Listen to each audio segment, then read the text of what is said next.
Tu fais quoi là? Ben, on n'allait pas parler de pompage aujourd'hui?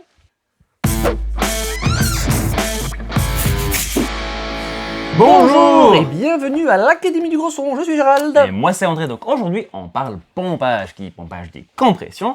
Tout d'abord, pour ceux et celles qui ne savent pas trop ce que c'est que la compression, on a une vidéo là-dessus. Pour ceux et celles qui ne sont pas sûrs d'entendre la compression, Ce qui est parce le plus que important pour dans le aujourd'hui. pompage, c'est le fait d'entendre la compression qui va, voilà, vous allez voir dans 2 secondes. On a aussi une vidéo là-dessus qui ressemble à ceci, donc n'hésitez pas à voir ça d'abord. Le pompage tel que nous on l'entend, en tout cas celle qu'on va en parler dans cette vidéo-ci, n'est pas du sidechain. Il y a encore une vidéo là-dessus à voir ici, ça c'est le mouvement, le pof, pof, pof des gros tracks dance que vous connaissez très bien, donc c'est pas de ça qu'on va parler non plus. On va parler du mouvement induit par un compresseur, qui va à l'encontre du mouvement musical qu'on aimerait donner. Donc, avant de attaquer plus loin dans le sujet, Eh ben, vous pouvez liker la vidéo, déjà ça fait plaisir. Vous pouvez vous abonner à la chaîne si vous êtes nouveau, Clic. et je vous en profite pour vous souhaiter la bienvenue. Et la dernière chose à faire, très importante pour vous, c'est d'aller sur notre site, l'académiedugrosson.com/bonus. Vous rentrez votre petit email, et là vous recevez tous des bonus. Un guide d'achat pour votre home studio, un tableau super pratique des fréquences, on a passé du temps avec André à trouver chaque fréquence pour chaque instrument, savoir où travailler. Et aussi on a trouvé des plugins gratuits que vous pouvez trouver sur le net facilement pour ajouter dans votre matos. Donc une fois que vous avez fait ça, vous revenez ici et alors on va attaquer maintenant vraiment dans le vif du sujet. tout à fait. Donc, le pompage de la compression. Un compresseur, c'est une machine qui va agir sur le mouvement du signal. Comme on dit souvent, l'IQ, c'est la couleur, la compression, c'est le mouvement. Et quand ce mouvement met en avant des choses qui sont pas très musicales, ou qui sont pas très, entre guillemets, jolies, tout ça évidemment n'est que une question d'opinion. Je dirais même que parfois c'est quand le mouvement qu'on règle au compresseur vient se mettre en travers du mouvement qui était cool initial, du groove de la batterie par exemple. Vous réglez votre compresseur et ça fait que vous dansez un peu comme ça. Voilà, c'est un petit peu ça aussi le côté négatif et qu'on appelle le pompage. Qui peut être un effet négatif du pompage. C'est de ça qu'on va parler donc dans la vidéo. Imaginez que vous dansez donc sur la piste de danse et quelqu'un vient vous prendre comme ça et vous bouge mais dans un tempo... Un compresseur, je suis le son. Exactement, dans un tempo qui n'a rien à voir avec le morceau et qui ne vous permet du coup pas de danser avec la musique et être vraiment dans le rythme des choses. On va vous expliquer comment détecter ça, l'entendre et surtout comment casser la gueule à ce mec qui vient vous casser les pieds sur la piste de danse. On va expliquer ça à la fin de la vidéo. Exactement. Donc tout ça évidemment beaucoup plus simple à entendre que à en parler. Prenons tout de suite un exemple. Ici j'ai un morceau devant moi qui vient de notre tout nouveau cours d'ailleurs sur l'enregistrement d'un groupe. Si jamais vous avez un groupe que vous voulez l'enregistrer et que vous savez pas comment faire, allez voir dans la description, le cours ressemble à ceci. Il est sorti il y a pas longtemps, il est chaud. Enfin si vous regardez ça quand la vidéo sort évidemment. Donc le morceau pour l'instant sonne comme ceci. Je n'aspire ni à victoire, ni à gloire. La conquête du monde ne mène qu'au désespoir. Voilà, un petit morceau rock relativement simple. Le mouvement que moi je perçois ici, que j'aimerais mettre en avant en tant que mixeur, en tant que producteur, ce serait... On a ce truc un peu rebondissant, assez droit, assez simple, mais avec ce côté un tout petit peu dansant. Donc ça, c'est ce que moi je perçois en tout cas comme le groove du morceau. Ici, j'ai donc 2 exemples de compression.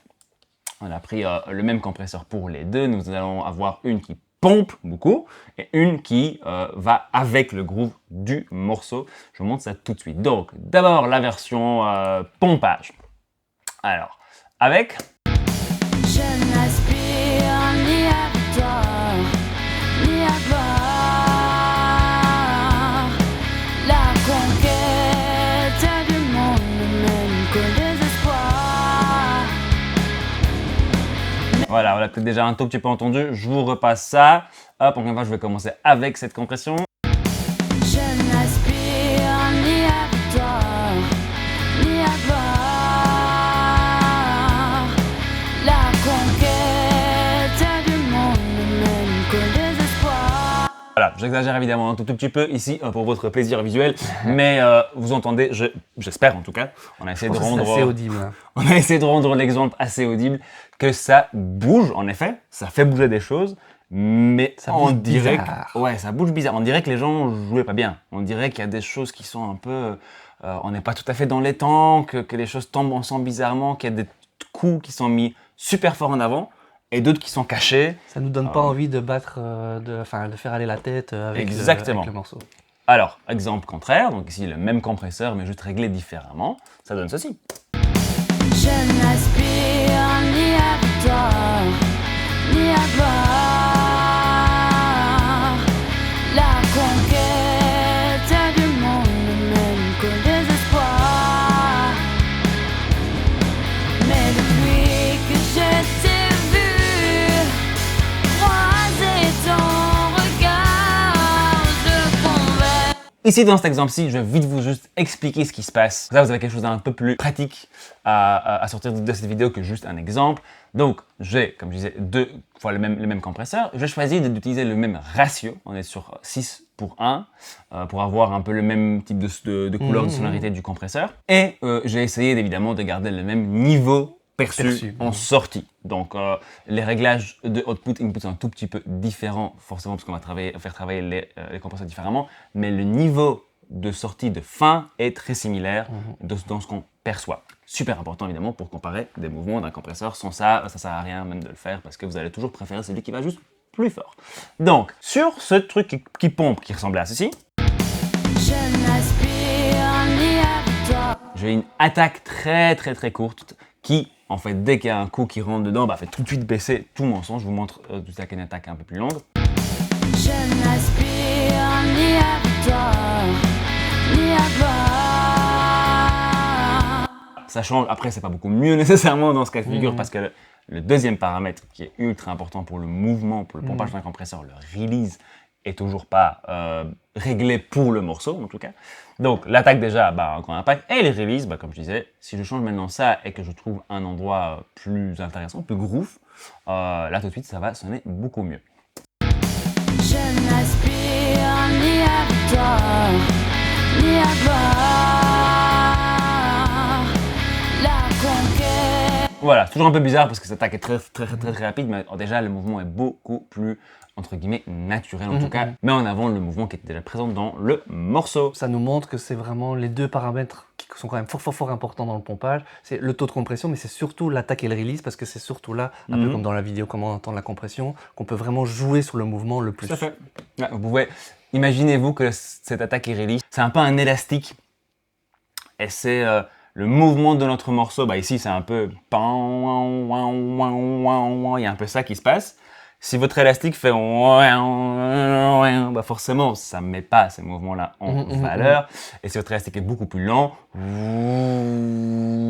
pareil, il va mettre des choses en avant et cacher d'autres choses qu'on aimerait préserver. Donc ça, c'est les deux réglages qui sont souvent les plus importants. Ici, il y a un petit truc en plus, un peu caché. J'ai choisi cette option-ci, donc filtrage des basses fréquences dans la partie détection du compresseur, c'est-à-dire que le compresseur va réagir moins par rapport aux grosses basses. Dans le compresseur à droite, c'est lui qui bougeait bien, et plus sur la gauche où il bougeait pas très bien. Donc du coup, sur chaque kick, où il y a beaucoup de barres, Ça s'est mis à... là ça fait et ça disparaît. Par contre, ici à droite, sur chaque kick, ce compresseur travaille beaucoup moins et il garde une couleur plus naturelle. Donc voilà, ça c'était sur l'exemple, sur un mix complet. On ne va pas rentrer plus en détail. Si vous avez des questions, si ce n'était pas clair, évidemment, n'hésitez pas à laisser ça dans les commentaires, juste ici en dessous. Le deuxième exemple, je vous l'ai montré, parle un peu moins du groove, mais parle plus d'une certaine, de nouveau, enveloppe d'un son individuel, notamment la voix. La voix est très sensible à une compression correcte, ou en tout cas artistiquement adaptée à cette performance. Et j'ai de nouveau donc deux petits exemples avec exactement le même compresseur. Si vous allez voir que les réglages sont encore un peu plus différents parce qu'on a choisi, j'ai choisi ici deux ratios différents pour vraiment pousser la chose dans ses retranchements. Écoutons tout de suite cette magnifique voix de Louise. C'est parti, donc en solo, sans rien du tout, ça fait ça. Je n'aspire ni à victoire, ni à gloire. La conquête du monde ne mène qu'au désespoir. On a déjà quelque chose d'assez contrôlé, on a déjà quelque chose qui est un peu en fait compressé déjà, on a déjà un petit compresseur ici, qui est bien balancé, voilà, tout est cool. Moi ce que j'entends ici, ce que je ferais dans un mix, c'est vouloir donner un tout petit peu plus d'attitude, de densité à cette voix avec un compresseur de type distresseur. Voici, j'ai fait ça à 3h du matin, j'étais un peu malade, j'entendais pas très bien, ça donne ça. Je n'aspire ni à victoire, ni à gloire. La conquête du monde. Alors là, c'est bizarre, toutes les attaques disparaissent un peu, les fins de mots remontent super fort. On dirait qu'elle arrête pas de bouger devant le micro, mais pas du tout avec la musique. Enfin, c'est un peu bizarre. Et par contre, l'option numéro 2... Je n'aspire ni à victoire, ni à gloire. La conquête du monde ne mène qu'au désespoir. Mais depuis que je t'ai vu croiser ton regard, je converse avec les astres chaque soir. Je n'aspire ni à victoire, ni à gloire. La conquête du monde ne mène qu'au désespoir. Mais depuis que je t'ai vu croiser ton regard.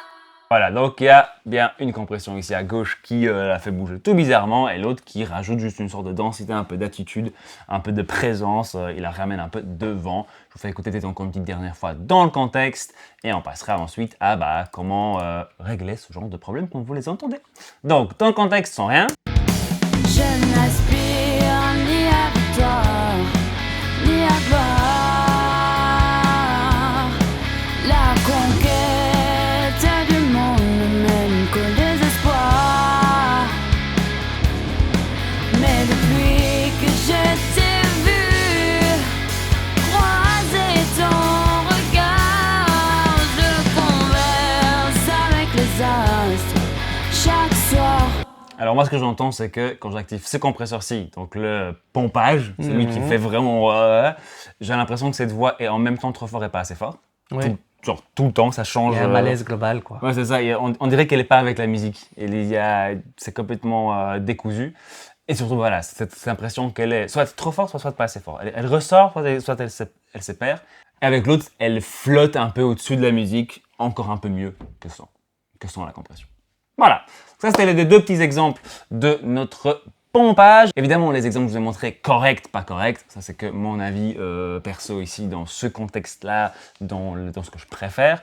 Ce qui est important pour vous, c'est de se rendre compte des mouvements qui ne sont pas musicaux. Et alors, si vous entendez quelque chose qui bouge bizarrement, pas très musical parce que vous avez mis un compresseur, qu'est-ce qu'on peut faire? Voilà. Si vous entendez ça sur le travail que vous êtes en train de faire, alors que pouvez-vous faire? Alors ça dépend déjà comment vous travaillez au niveau de la compression. Soit vous êtes comme moi, un acharné de la compression, et vous en avez partout, c'est-à-dire que vous en avez sur des sources individuelles, par exemple votre cross-caisse, votre caisse claire, votre voix, tout ça vous en avez un peu, et qu'en plus vous recompressez des groupes, c'est-à-dire par exemple tout l'ensemble batterie, tout l'ensemble des chœurs, imaginons, et en plus sur votre bus master.